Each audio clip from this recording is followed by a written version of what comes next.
Hello everyone, मैं हूं आपका दोस्त Sachin Sharma. All exam place पर आप सभी दोस्तों का स्वागत करता हूं और आशा करता हूं कि आप सभी पहले की तरह बहुत बढ़िया होंगे। दोस्तों, आज हम अपनी वीकली करंट अफेयर्स की सीरीज में 5 अक्टूबर से लेकर के 11 अक्टूबर 2020 तक के सभी इंपॉर्टेंट करंट अफेयर्स के क्वेश्चंस का डिस्कशन करेंगे। इस सीरीज को शुरू करने का हमारा मोटिव आपकी तैयारी को और भी बेहतर बनाना है। साथ ही हफ्ते भर में आपने कहीं से भी करंट अफेयर्स के जो भी क्वेश्चंस पढ़े हैं उन सभी क्वेश्चंस का एक बार फिर से रिवीजन करना है। तो वीडियो को अंत तक जरूर देखें। वीडियो को शुरू करने से पहले आपको बता देना चाहता हूं, एमपी पुलिस की तैयारी अगर आप घर बैठे करना चाहते हैं तो ऑल एग्जाम प्लेस आपके लिए लाया है एमपी पुलिस का कोर्स। मात्र 1000 रुपए की फीस देकर आप नीचे दिए गए नंबर्स पर कॉल या एसएमएस करके अपना रजिस्ट्रेशन करा सकते हैं और अपनी एमपी पुलिस की तैयारी को और भी बेहतर बना सकते हैं। तो चलिए दोस्तों, हम शुरू करते हैं हमारा आज का लेसन। हमारा आज का पहला प्रश्न है, पिछले दिनों चावला कार्गो स्पेसक्राफ्ट का प्रक्षेपण किस अंतरिक्ष एजेंसी ने किया था? दोस्तों, पिछले दिनों अमेरिकी अंतरिक्ष एजेंसी नासा ने अपनी अंतरिक्ष यात्री कल्पना चावला के नाम पर रखे एसएस कल्पना चावला नामक अंतरिक्ष यान को लॉन्च किया है। कल्पना चावला दोस्तों अंतरिक्ष पर पहुंचने वाली पहली भारतीय मूल की महिला थी। मतलब कि पहली भारतीय मूल की महिला कौन है अंतरिक्ष पर पहुंचने वाली?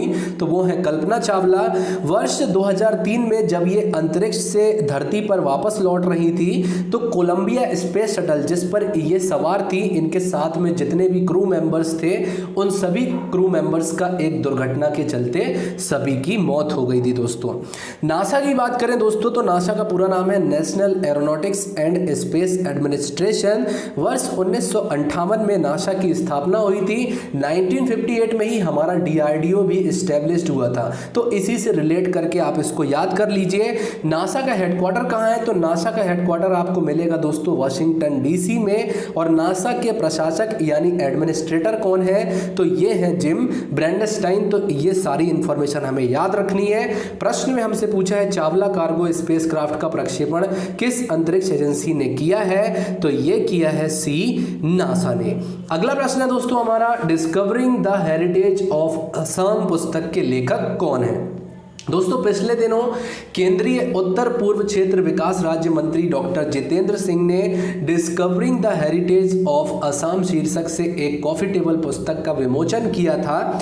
इस पुस्तक को पद्मपाणि बोरा द्वारा लिखा गया है। इस पुस्तक की भूमिका अमिताभ बच्चन द्वारा लिखी गई है। इस पुस्तक की बात करें दोस्तों तो विभिन्न जनजातियों की विरासत और विश्वास तथा आस्था और परंपराओं को जो है इस पुस्तक में दर्शाया गया है, जो कि उत्तर पूर्वी राज्य मतलब कि जो हमारा नॉर्थ ईस्ट वाला जो पोर्शन है, असम, मेघालय, मिजोरम, मणिपुर, सिक्किम, त्रिपुरा, ये जो है इस तरफ का जो पोर्शन है यहीं पर आता है असम। तो असम में जो रहने वाले जो लोग हैं उनके ऊपर जो है ये पुस्तक लिखी गई है। पद्मपाणि बोरा की बात करें दोस्तों तो पेशे से ये भारतीय राजस्व सेवा यानी इंडियन रेवेन्यू सर्विस 2009 बैच के एक अधिकारी हैं, लेकिन पिछले कुछ वर्षों में इन्होंने एक लेखक के तौर पर जो है अपनी अलग ही ख्याति प्राप्त की है। प्रश्न जो है हमारा कि discovering the heritage of Assam पुस्तक के लेखक कौन है? तो ये है ए, पद्मपाणि बोरा जी। आपको बताना है चेतन भगत जो है इनकी पुस्तक का नाम रिसेंट में ही लॉन्च हुई है। अरुंधति राय जो है इन्होंने भी पिछले महीने एक पुस्तक लिखी थी। इनकी पुस्तक का नाम भी आपको कमेंट करके मुझे बताना है। अगला प्रश्न है हमारा, विष्णु शिवराज पांडियन का संबंध किस खेल प्रतियोगिता से है? दोस्तों, पिछले दिनों भारत के विष्णु पांडियन ने अंतर्राष्ट्रीय ऑनलाइन शूटिंग चैंपियनशिप का 5वां संस्करण जीत लिया।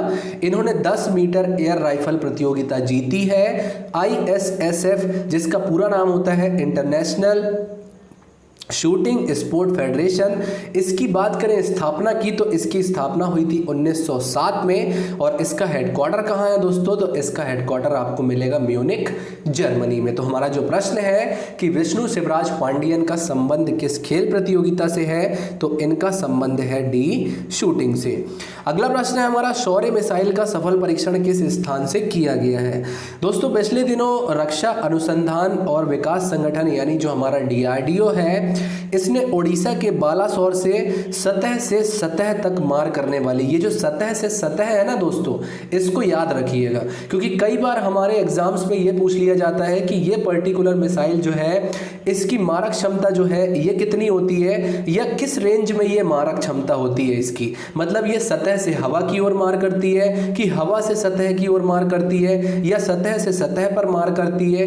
ये सारी चीजें भी हमारी परीक्षाओं में पूछ ली जाती हैं, तो इसे भी हमें ध्यान रखना है। तो ये जो शौर्य मिसाइल है ये सतह से सतह मार करने वाली परमाणु सक्षम बैलिस्टिक मिसाइल है, और शौर्य का जो नया संस्करण है इसका ही सफल परीक्षण जो है पिछले दिनों पूरा किया गया है। परमाणु सक्षम शौर्य मिसाइल का नया संस्करण दोस्तों लगभग 800 किलोमीटर की सीमा में लक्ष्य को मार गिराने में सक्षम है। मौजूदा शौर्य मिसाइल की तुलना में यह मिसाइल दोस्तों काफी हल्की है और इसको ऑपरेट करना भी काफी इजी यानी आसान है। तो हमारा जो प्रश्न है कि शौर्य मिसाइल का सफल परीक्षण पिछले दिनों किस स्थान से किया गया था, तो यह किया गया था सी बालासोर से। अगला प्रश्न है हमारा, अटल सुरंग की कुल लंबाई कितने किलोमीटर है। दोस्तों पिछले दिनों हमारे प्रधानमंत्री माननीय श्री नरेंद्र मोदी जी ने 3 अक्टूबर 2020 को रोहतांग में बनी अटल सुरंग को राष्ट्र को समर्पित किया है। पूर्व प्रधानमंत्री जो थे हमारे अटल बिहारी वाजपेयी, उन्होंने जो है जून 2000 में रोहतांग दर्रे के नीचे एक सुरंग बनाने का जो है निर्णय किया था। दोस्तों अटल सुरंग की बात करें तो समुद्र तल से 10,000 फीट की ऊंचाई पर बनाई गई दुनिया की सबसे लंबी हाईवे टनल है ये, और BRO यानी जो हमारी बॉर्डर रोड ऑर्गेनाइजेशन है यानी सीमा सुरंग संगठन है, इसके द्वारा जो है हिमाचल प्रदेश में लेह और मनाली राजमार्ग पर हिमालय की पीर पंजाल रेंज में रोहतांग दर्रे के नीचे अटल सुरंग का निर्माण किया गया। इस दर्रे का नाम भी याद रखना है हमें, जो ये जो पास है इसका नाम भी याद रखना है, क्योंकि आपसे हो सकता है वो लंबाई ना पूछे, वो नाम ना पूछे, वो आपसे यही पूछ ले कि किस दर्रे के नीचे बनी हुई है। तो इसे जो है हमें बहुत अच्छे से याद रखना है। ये सारे पॉइंट्स जो हैं, इसीलिए मैंने इन सारे पॉइंट्स को जो है इसमें कलेक्ट किया हुआ है। इस सुरंग की लंबाई की बात करें दोस्तों तो इसकी कुल लंबाई है 9.02 किलोमीटर, और परियोजना की कुल लागत कितनी आई है, तो इस परियोजना की कुल लागत आई है दोस्तों 3200 करोड़ रुपए। तो ये सारी चीजें हमें याद रखनी है। प्रश्न में हमसे पूछा है अटल सुरंग की कुल लंबाई कितने किलोमीटर है, तो ये है B 9.2 किलोमीटर। अगला प्रश्न है दोस्तों हमारा, विश्व शिक्षक दिवस कब मनाया जाता है। दोस्तों प्रत्येक वर्ष 5 अक्टूबर को विश्व स्तर पर विश्व शिक्षक दिवस मनाया जाता है। ये दिन दुनिया भर में शिक्षक पेशे से जुड़े हुए जो लोग होते हैं इनकी उपलब्धियों को उजागर करने और इनकी उपलब्धियों को चिन्हित करने के उद्देश्य से मनाया जाता है। वर्ष 2020 में शिक्षक दिवस की थीम है teachers leading in crisis remaining in future. तो हमारा जो प्रश्न है कि विश्व शिक्षक दिवस कब मनाया जाता है, तो ये मनाया जाता है दोस्तों 5 अक्टूबर को। 2 अक्टूबर को मनाया जाता है अंतर्राष्ट्रीय अहिंसा दिवस, और 1 अक्टूबर को मनाया जाता है अंतर्राष्ट्रीय व्रत दिवस। बढ़ते हैं अपने अगले प्रश्न की ओर दोस्तों। हमारा अगला प्रश्न है, AAI का 100% सौर ऊर्जा से संचालित पहला हवाई अड्डा कौन सा बन गया है। दोस्तों पुडुचेरी हवाई अड्डा जो है ये पूरी तरह से सौर ऊर्जा से संचालित होने वाला AAI यानी कि एयरपोर्ट अथॉरिटी ऑफ इंडिया का पहला हवाई अड्डा बन गया है। इसी के साथ पुडुचेरी हवाई अड्डा भारतीय विमानपत्तन प्राधिकरण यानी इस एयरपोर्ट अथॉरिटी ऑफ इंडिया का पहला ऐसा हवाई अड्डा बन गया जो 100% सौर ऊर्जा से संचालित रहेगा। तो हमारा जो प्रश्न है कि AAI का 100% सौर ऊर्जा से संचालित पहला हवाई अड्डा कौन सा है, तो ये है A पुडुचेरी हवाई अड्डा। कमेंट में आपको बताना है दोस्तों सुभाष चंद्र बोस हवाई अड्डा जो है ये किस राज्य में है, तो इसका जो है आपको आंसर कमेंट बॉक्स में देना है। कुछ और बातें भी दोस्तों मैं आपसे करना चाहता हूं। आप देख रहे होंगे इस समय हमारे चैनल पर बहुत ज़्यादा वीडियोस नहीं आ रही हैं, तो उसके लिए दोस्तों मैं आपको बता देना चाहता हूं कुछ टेक्निकल परेशानियां हैं जिसकी वजह से जो है आपको हम डेली रेगुलर बेस पर वीडियो प्रोवाइड नहीं करा पा रहे हैं। मेरा भी थोड़ा सा स्वास्थ्य ठीक नहीं है दोस्तों, उसके चलते मैं भी आप लोगों के जो बीच में नहीं आ पा रहा हूँ। डेली करंट अफेयर्स के वीडियोज़ भी मैं आपको प्रोवाइड नहीं करा पा रहा हूँ। मंडे से मैं सारी चीज़ें रेगुलर कर दूंगा, तो आप बिल्कुल भी चिंता मत कीजिए। आपको वीडियोज़ जो है वो रेगुलर बेस पर अब मिलने वाली है। और रोहित सर और मोहित सर भी दोस्तों बहुत जल्द आपके बीच में आने वाले हैं, तो बिल्कुल हमारे साथ ऐसे ही जुड़े रहिए आप। अगला प्रश्न है दोस्तों हमारा, किस राज्य की डले खुर्सीनी मिर्च को GI टैग दिया गया है? दोस्तों पिछले दिनों सिक्किम की लाल चेरी मिर्च, जिसे स्थानीय भाषा में डल्ले खुर्सीनी नाम से जाना जाता है, ये मिर्च दोस्तों दुनिया की सबसे तीखी मिर्चों में से एक मिर्च मानी जाती है। और स्थानीय बाजार जो है, मतलब यहाँ का जो स्थानीय मार्केट है सिक्किम का, यहाँ पर इस मिर्च की लागत या कीमत की हम बात करें तो इसकी कीमत लगभग 480 रुपए किलो के आसपास है।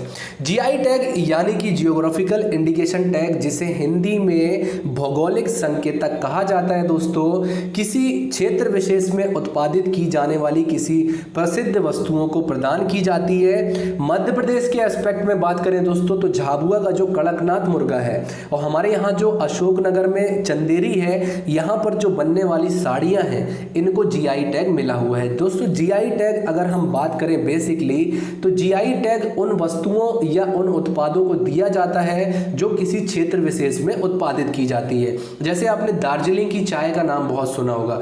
दार्जिलिंग की जो चाय है दोस्तों, ये सबसे पहली ऐसी प्रोडक्ट है जिसे GI टैग मिला था, तो इसे भी आप याद रखिएगा। एक बार दोस्तों होता ये है कि GI टैग मिल जाने से लोगों का उस पर्टिकुलर वस्तु के प्रति जो है अट्रैक्शन, या फिर आप ये कह सकते हैं कि उनका जो आश्वासन होता है वो उस वस्तु के लिए बढ़ जाता है, क्योंकि ये एक सरकारी टैग होता है। GI टैग दे देने से लोग जो होते हैं जब उस क्षेत्र विशेष में घूमने के लिए जाते हैं और उनको ये पता चलता है कि ये पर्टिकुलर प्रोडक्ट है जिसे GI टैग दिया गया है, मतलब कि ये एक बहुत ही अच्छी चीज़ है, तो इन चीज़ों को लोग जो है वहाँ से परचेज भी करते हैं। तो GI टैग जो होता है दोस्तों एक प्रकार से आश्वासन होता है उस पर्टिकुलर वस्तु का, और लोग जो है ताकि उसको खरीदने के लिए आकर्षित हो सके और उस प्रोडक्ट के लिए जो है लोगों का फेथ ज़्यादा हो जाता है, इसलिए दोस्तों GI टैग। कई बार तो दोस्तों ऐसा भी होता है, GI टैग जो होता है ये विवादों में भी रहा है। आपने सुना होगा पश्चिम बंगाल और उड़ीसा के बीच में एक रसगुल्ले को लेकर GI टैग को मसला भी हुआ था, विवाद भी हुआ था। कभी और टाइम मिला हमको, आगे भी बहुत सारे उत्पाद जो है उनको GI टैग दिया जाएगा, तो उसके बारे में भी हम कभी अलग से बात करेंगे। लौटते हैं प्रश्न पर। प्रश्न में पूछा है किस राज्य की डले खुर्सीनी मिर्च को GI टैग दिया गया है, तो ये दिया गया है C, सिक्किम को। अगला प्रश्न है हमारा, थल सेना अध्यक्ष जनरल मनोज मुकुंद नरवणे जी पिछले दिनों किस देश की यात्रा पर गए थे? दोस्तों हमारे जो थल सेना अध्यक्ष हैं जनरल मनोज मुकुंद नरवणे जी और हमारे जो विदेश सचिव हैं हर्षवर्धन जी, ये पिछले दिनों म्यांमार की 2 दिवसीय यात्रा पर गए हुए थे। म्यांमार की जो स्टेट काउंसलर है आंग सान सू की, इन्हें जो है इन्होंने और इनके साथ में म्यांमार सशस्त्र बल के जो कमांडर इन चीफ हैं जनरल मिंग आन हलिंग, इन जो है इनके साथ में हमारे जो थल सेना अध्यक्ष हैं और हमारे जो विदेश सचिव जी हैं, इनकी रणनीतिक स्तर पर जो है एक वार्ता आयोजित की गई थी। तो इस उद्देश्य से जो है हमारे थल सेना अध्यक्ष म्यांमार की यात्रा पर गए थे। तो हमारा जो प्रश्न है इसका सही उत्तर है बी, म्यांमार।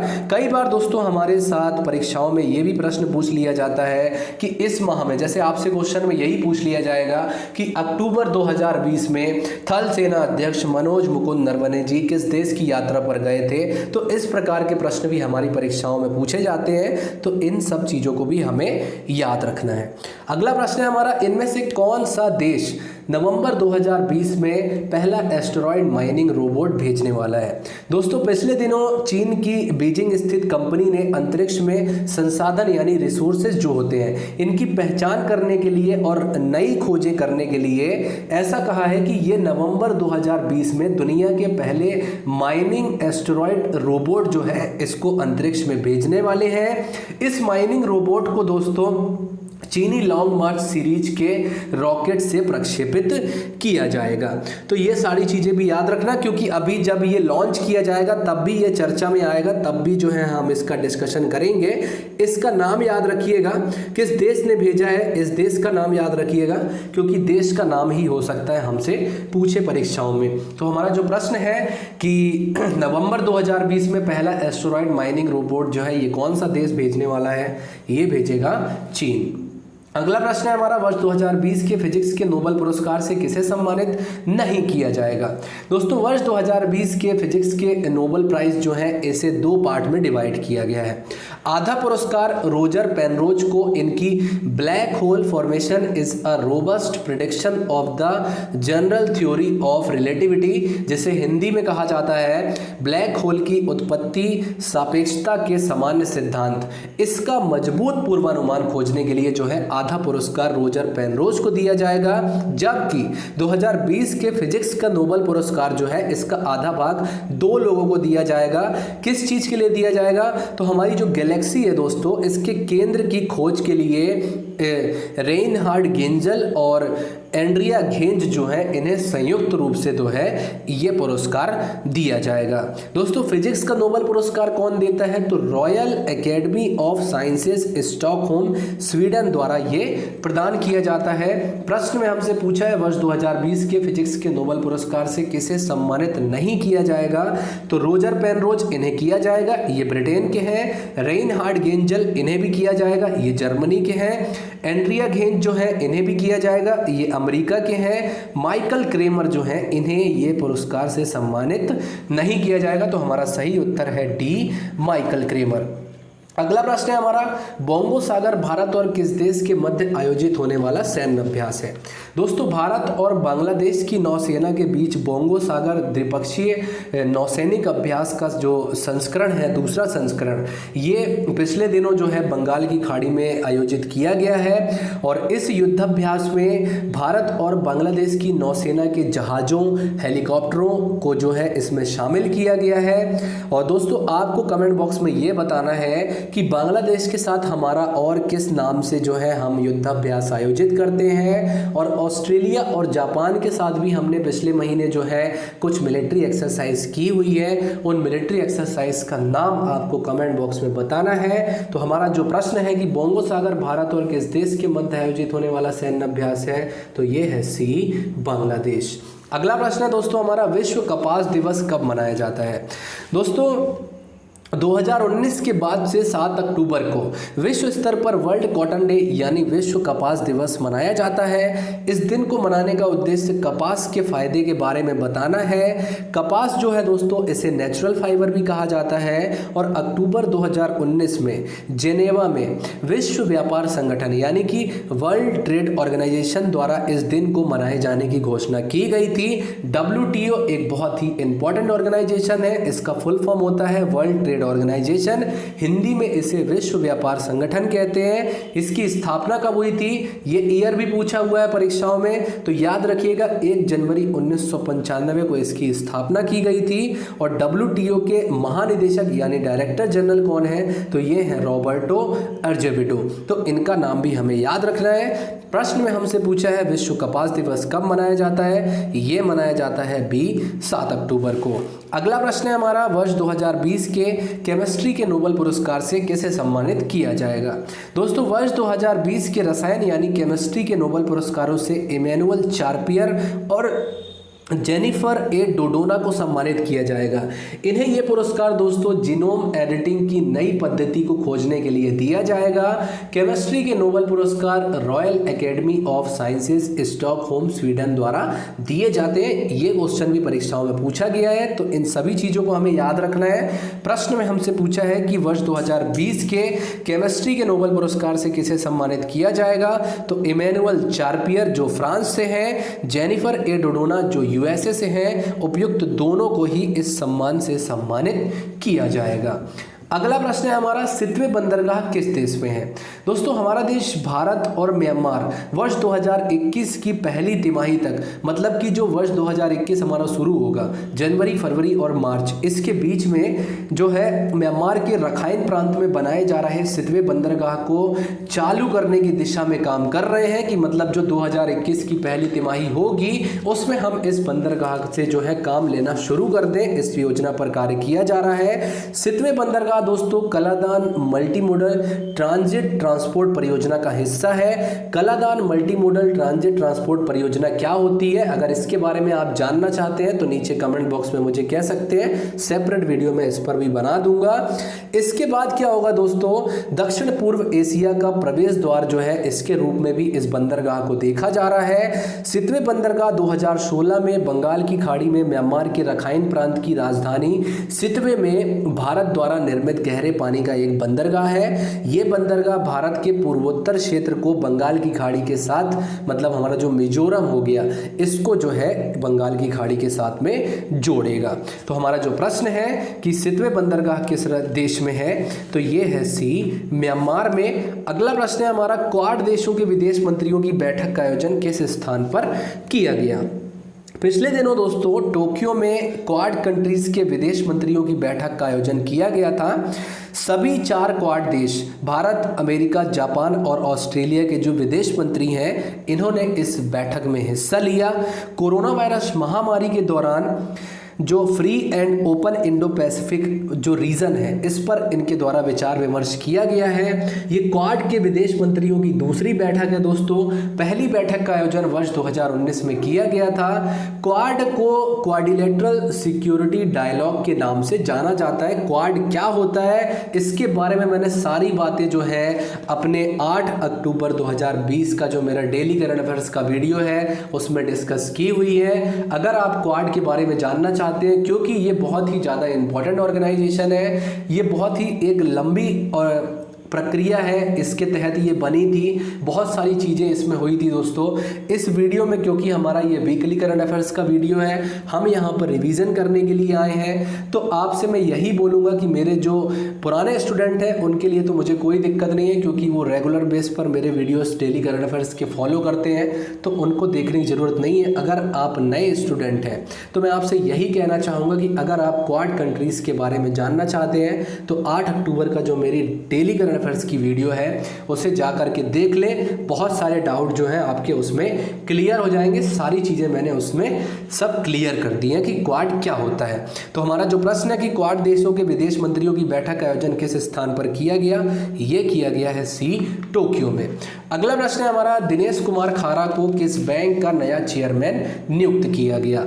दोस्तों भारत सरकार ने दिनेश कुमार खारा को पिछले दिनों 3 साल की अवधि के लिए भारतीय स्टेट बैंक, यानी जो हमारा स्टेट बैंक ऑफ इंडिया है, इसका नया चेयरमैन नियुक्त किया है। खारा जी की बात करें तो ये ग्लोबल बैंकिंग एंड सब्सिडियरीज के प्रभारी निदेशक हैं। हालांकि आज जब मैं ये वीडियो रिकॉर्ड कर रहा हूँ, अभी तक इन्होंने एसबीआई के चेयरपर्सन के रूप में पद धारण कर लिया है, क्योंकि इनके पहले जो चेयरमैन थे रजनीश कुमार, उनका जो कार्यकाल है वो पूरा हो चुका है।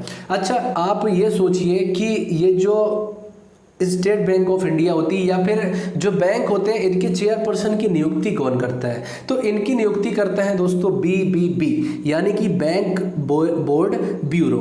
इनके द्वारा जो है इनकी नियुक्ति अगस्त में ही कर दी गई थी दोस्तों। अगस्त में ही इनके नाम की रिकमेंडेशन कर दी गई थी।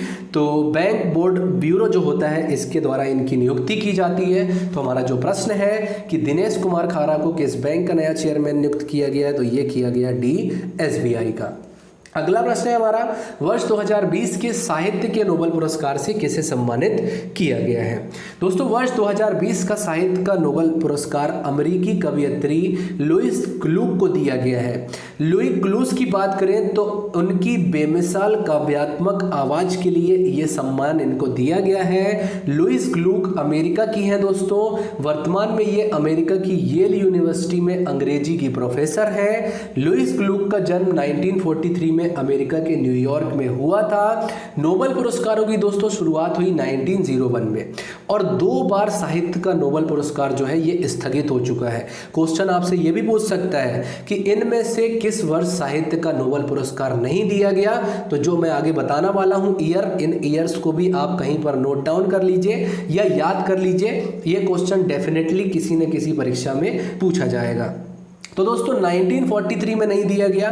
1943 में क्यों नहीं दिया गया, आप सभी याद कीजिए, सेकेंड वर्ल्ड वॉर चल रही थी। सेकेंड वर्ल्ड वॉर के कारण जो है इसके स्थगित कर दिया गया था। इसके बाद वर्ष 2018 में स्वीडिश एकेडमी की जूरी मेंबर जो थी, फ्रांसीसी फोटोग्राफर जिनका नाम है जेन क्लोड अर्नोल्ट, इन पर दोस्तों यौन शोषण का आरोप लग गया था। और इस आरोप के चलते जो है, क्योंकि ये जूरी मेंबर थे जो इसमें पुरस्कार देने वाले होते हैं, तो जब जूरी मेंबर के ऊपर ही इस प्रकार के आरोप लग गए तो उस कारणों के चलते जो है इसे स्थगित कर दिया गया था।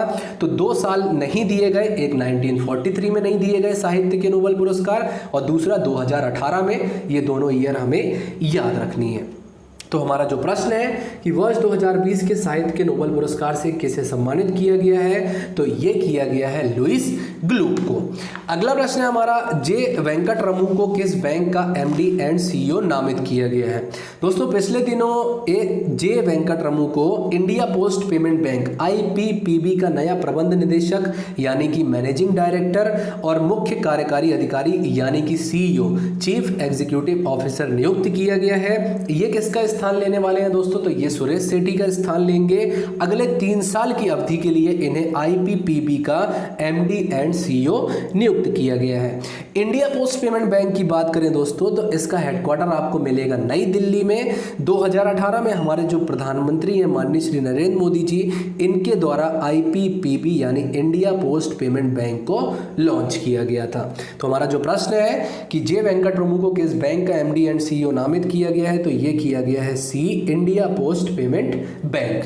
अगला प्रश्न है हमारा, डिजिटल सेवा सेतु कार्यक्रम की शुरुआत किस राज्य ने की है।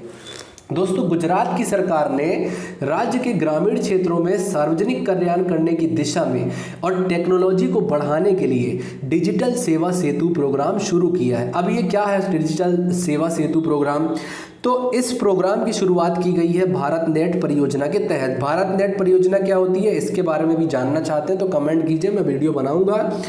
अब इस परियोजना की बात करें या इस कार्यक्रम की बात करें तो डिजिटल सेवा सेतु कार्यक्रम के तहत राज्य के सभी 1,40,000 ग्राम पंचायतों को ऑप्टिकल फाइबर नेटवर्क के माध्यम से ग्राम पंचायतों को जोड़ने के लिए जन कल्याण सेवाएं जो हैं ये उपलब्ध कराई जाएंगी। प्रत्येक ग्राम पंचायत को एक ई ग्राम कार्यालय मिलेगा ताकि ग्रामीण जो होते हैं, जो इस राज्य के ग्रामीण हैं, इन्हें किसी भी प्रकार के काम के लिए जो जिला स्तर पर कार्यालय बनाए गए हैं यहां पर ना भागना पड़े। साथ ही सभी ग्राम पंचायतों को गांधीनगर में जो स्टेट डेटा सेंटर है उससे भी इसे जोड़ने की योजना है। तो ये थी दोस्तों डिजिटल सेवा सेतु कार्यक्रम। इसे किसने शुरू किया है, तो इसे शुरू किया है गुजरात ने। एक क्वेश्चन जो है इसका आंसर आपको कमेंट बॉक्स में देना है दोस्तों। कुछ दिनों पहले मैं आपके लिए ये क्वेश्चन लेकर के आया था कि बिहार में भी ऑप्टिकल फाइबर सेवा पहुंचाने के लिए एक परियोजना की शुरुआत की गई थी। तो ये जो परियोजना है, इस परियोजना का नाम क्या है, ये आपको कमेंट सेक्शन में मुझे बताना है। तो यहीं पर समाप्त होता है दोस्तों हमारा आज का वीकली करंट अफेयर्स का लेसन। उम्मीद करता हूं आपको हमारी वीकली करंट अफेयर्स की ये सीरीज काफी पसंद आ रही होगी। अगर आप हमारे चैनल पर नए हैं और अभी तक आपने हमारे इस चैनल को सब्सक्राइब नहीं किया है तो अभी इस चैनल को सब्सक्राइब करें, वीडियो को लाइक करें, ज्यादा से ज्यादा दोस्तों से शेयर करें। आप मुझे इंस्टाग्राम पर भी फॉलो कर सकते हैं। आपसे मिलेंगे अपने अगले वीडियो में, तब तक के लिए नमस्कार, जय हिंद, जय Bharat and thanks for watching this video.